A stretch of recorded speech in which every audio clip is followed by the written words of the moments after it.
Thanks, Brad. God never ceases to amaze me.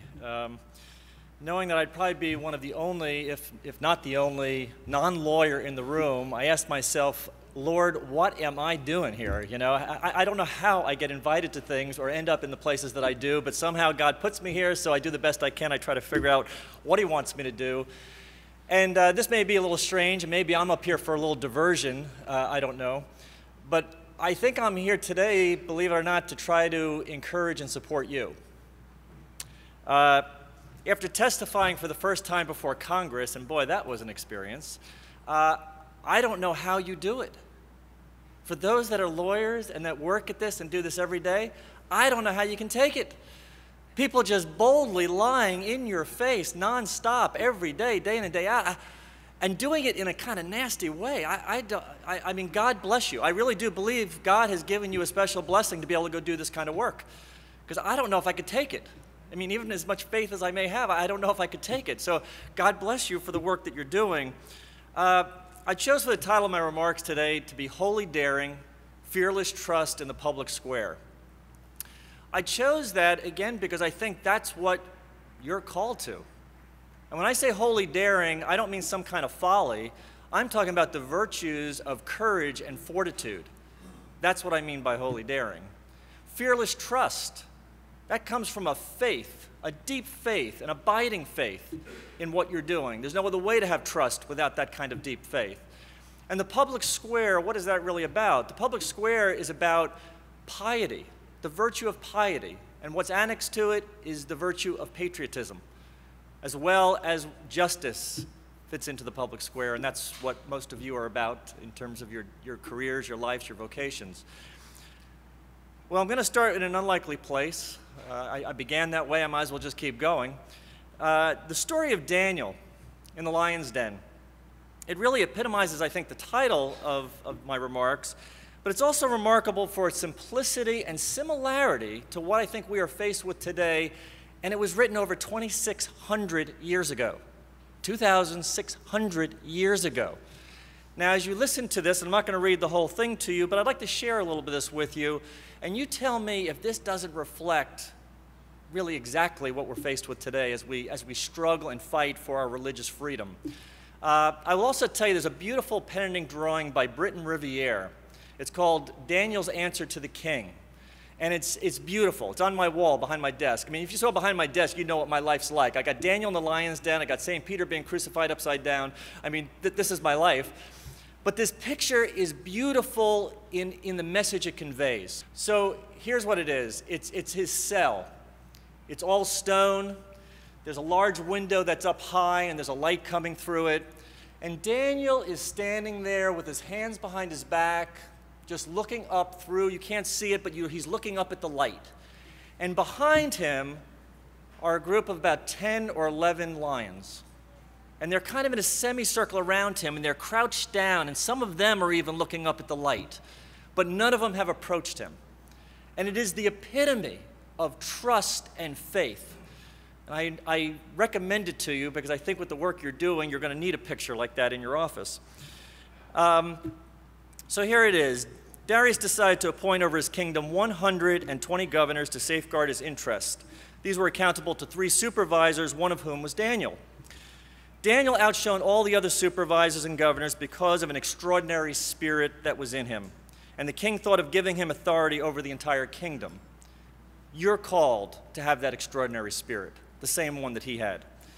Therefore, the supervisors and governors tried to find grounds for accusation against Daniel as regards the administration. But they could not accuse him of no wrongdoing. They could find nothing wrong because he was trustworthy. No fault of neglect or misconduct was to be found in him. Then these men said to themselves, "We shall find no grounds for accusation against Daniel unless by way of the law of his God." I'm skipping a few parts here. All the supervisors of the kingdom, the prefects, governors, nobles, princes, agreed that the following prohibition ought to be put in force by royal decree.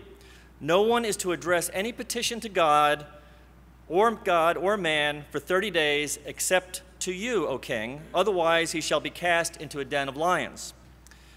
Now, O king, issue the prohibition over your signature, immutable and irrevocable under Mede and Persian law.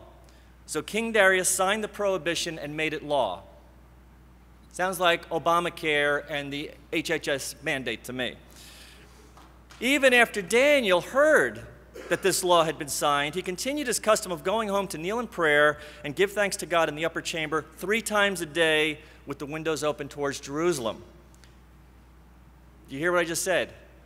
He said, even after he heard it, he still went home and prayed. And he didn't pray once, he prayed 3 times a day, facing towards the church. Your daily practice, your faith, is essential to the work you are doing and that you've been called to. I will say to you, if you rely exclusively on your own strength, maybe not meaning to, but if you do, I guarantee you that you will become like one of those lions who is trying to devour the good. It's essential in your lives that you strengthen yourself with the grace of God to do the work that you've been called to. I skipped down a little bit. After he's been in the den, this is the next day. As he drew near, he cried out to Daniel sorrowfully, "O Daniel, servant of the living God, has God, whom you serve so constantly, been able to save you from the lions?" Daniel answered the king, "O king, live forever. My God has sent his angel and closed his lions' mouths so they have not hurt me. For I have been found innocent before him, and neither to you have I done any harm, O king." You are called to be like that angel. You are called to help shut the mouths of the lions. That is what you are called to, and we need you to do it. So the king was filled with great joy, and at his order, Daniel's removed from the den, and he was unhurt because he trusted. Absolute, complete trust. Willing to die, trust to the end. I will skip another part and just get down to the end. Here's what the king said. "I decree that throughout my royal domain, the God of Daniel is to be reverenced, feared, for he is the living God, enduring forever. His kingdom shall not be destroyed, and his dominion shall be without end. By your faith and example, the world will see God through you and give him glory." Now, Belmont Abbey College. How do you figure it out? We're this small little college 5 miles west of Charlotte, North Carolina. We have nothing. We are the first to sue the federal government over the HHS mandate. And you know why?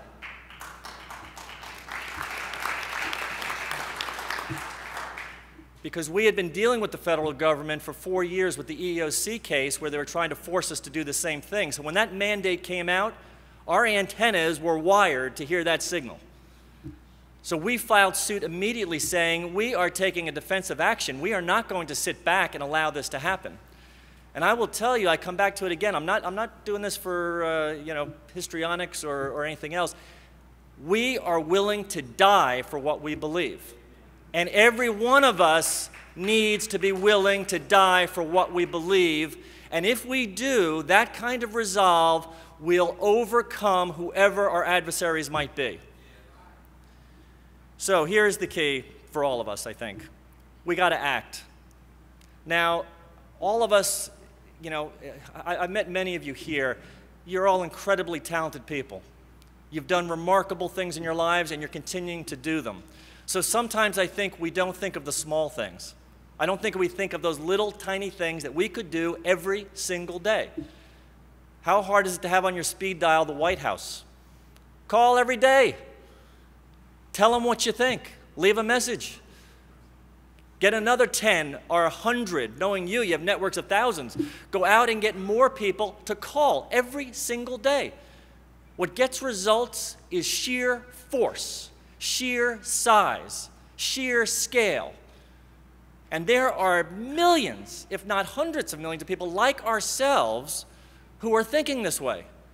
We need to act and do it consistently and do it without relenting. I mean, we just have to keep going, relent, never.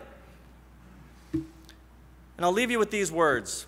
Calls, letters, network, and so forth. Use your skills. I mean, social media, whatever you think about the whole Joseph Kony 2012 thing, whether it's right, wrong, different, whether the group is making something from it or not, they have like 70 million hits on YouTube. We got to figure out how we're going to be using social media and other kinds of things to marshal that scale. I'll leave you with the words of Thomas More, former Chancellor of England, before he was martyred for his faith. He said, "I die the king's good servant and God's first." It wasn't but first, but God's first. It was and God's first. What he was showing is that there was no conflict between church and state. They can both live together. But he is saying God is first. That is the foundation of our country and what we've done. So God bless you all, and thank you for listening.